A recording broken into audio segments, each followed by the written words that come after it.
How about tequila? How are you with? I love it. Let's drink it then. Pineapple it. and coconut. Especially mixed with squirt. Have another drink, it'll make you feel better.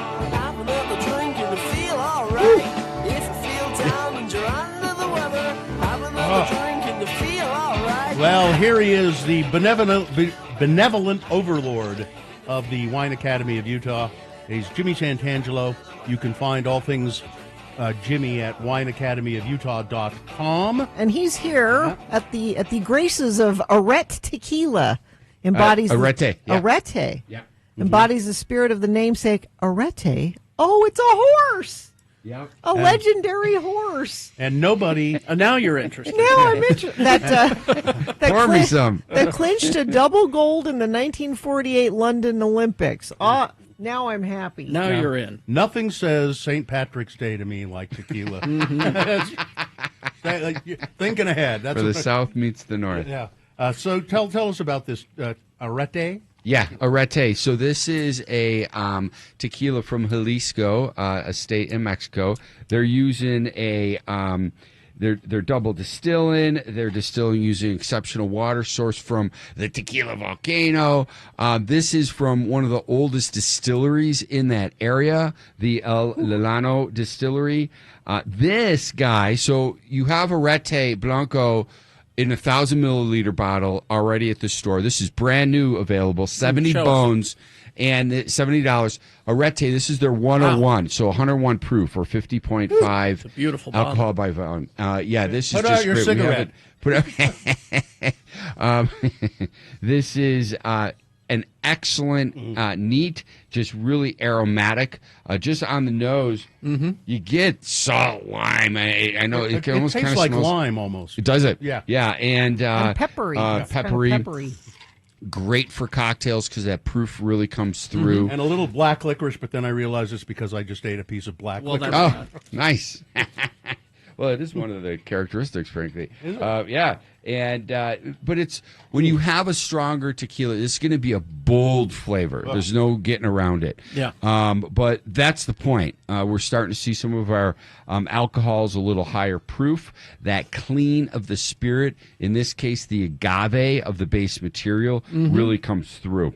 Now tell me about the water. The water that they have is filtered water that they'll receive, and you're going to soak. What we'll do is we'll take the agave. It's the Blue Weber agave. That's classic for tequila, and this 100% of that in here. And they'll toast in brick ovens.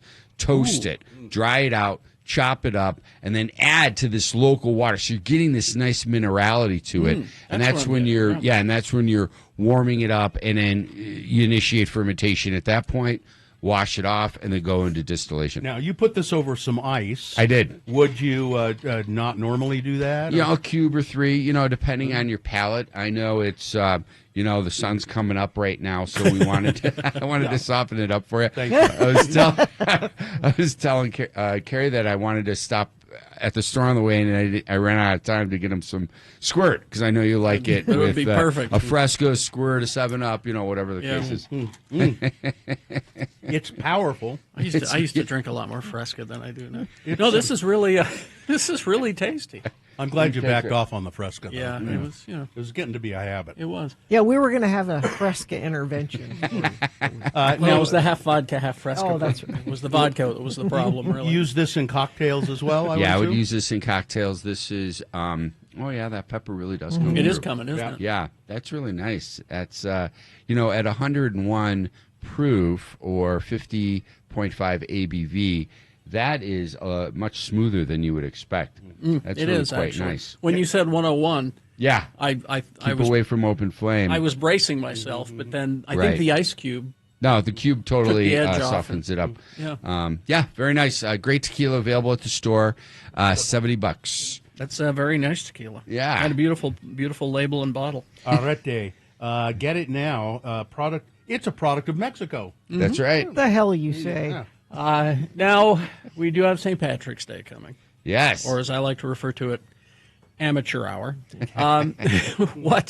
What suggestions do you have as far as a beverage for, say, St. Patrick's Day? Sure. I'm a big Guinness fan, of course. On the whiskey side, I was just featuring last night at a whiskey tasting. Oh. Bushmills, no, hold with me. All right. Bushmills has their Prohibition era style, and it's based after Pinky Blinders, the TV yeah. show, the Shelby Corporation. Yeah. So they got this fun marketing tie-in. So I'm like, look at this. So I tasted it, and I was like, wow, it's aged between 3, 4, and 5 years. Most of it's aged 4 year. And it's got that little caramel nut thing going on with it. I was pleasantly surprised. Also, we featured Redbreast 12. That's a classic Irish whiskey pot still. And you get that nice richness to it. And I know it's Irish this, Irish that, but don't be afraid to enjoy some scotch. Yeah. I'm a big scotch guy. And we had some Talisker 10-year last night. Nice. And that was more, it's from the Isle of Skye. So you had some of the peaty smokiness come through. And, of course, Guinness, Yeah. Maybe I'll do a shout-out. I'm having breakfast at Piper Down tomorrow, a pint and breakfast, you know what I mean? Just to celebrate good. St. Patty's Day. That's what you got to do. I was just for curious sure. because when we used to go to the St. Patrick's Day parade, all of my fellow Irishmen were passing around flasks full of Jameson. Yes. Well, you're either a Jameson or a Bushmills. Well, that's true. Because there's the Catholic and the Protestant, So I was- depending on. I was Which gonna one bring, is which? Yeah. Which one is which, Jimmy? I think Bushmills is Catholic. I don't and know. Jameson- I need to look. Look it up. Look- But which is the most Irish of whiskeys? Well, that's a good question. I would say Jameson. I mean, it's the You think most so? brand name recognized, just purely out of marketing. Which one does the that's Pope drink, Gina? Yeah. Let's see. Find out. That's how you know. Because see, to me, Jameson is good, but it's there's something about it. Yeah, it's just kind of a little thin. It is. Well, yeah. what you can do all St. Patty's Day weekend is cleanse your palate with this Orete tequila. Oh, I have a list. 5 biggest Irish whiskey Well, myths. I was going to say now the Irish are all upset because Okay. I brought this up at all.